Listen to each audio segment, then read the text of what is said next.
গতকালকে একটা ব্যালেন্স ছবির পিক আপলোড করছিলাম, তো ওখানে অনেকেই কমেন্ট করছে আমি কম পছন্দ করি, আমি খাই না। আবার অনেকেই কমেন্ট করছে আমার অনেক পছন্দ, আমি শরবত পছন্দ করি। ঠিক আছে, তো ভাবলাম যে এই রেসিপিটাও দেখাই আর এটার উপকারী যে দিকগুলো আছে এটাও আপনাদের সামনে তুলে ধরি।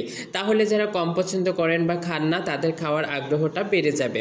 তো ভিউয়ার্স, আসসালামু আলাইকুম, দিস ইজ মি আপনাদের Shahin from page of Shahanur. আশা করি আপনারা সবাই ভালো আছেন, আপনাদের তো আমিও ভালো আছি।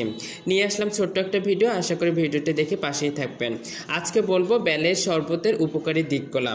বেলের শরবত যদি আপনি রেগুলার খান, আপনার ব্লাড প্রেশার নিয়ন্ত্রণ রাখতে সাহায্য করবে, আমাশয় কমাবে, রক্ত শুদ্ধ করবে, কোষ্ঠকাঠিন্য দূর করতে সাহায্য করবে, ডায়রিয়া কমাতে সাহায্য করবে, আর্থাইটিস রোগের উপশম করবে, পেপটিক আলসার থেকে আপনাকে নিরাময় দেবে, এমনকি ক্যান্সার থেকেও এটা দূরে রাখে, ম্যালেরিয়া কমায়।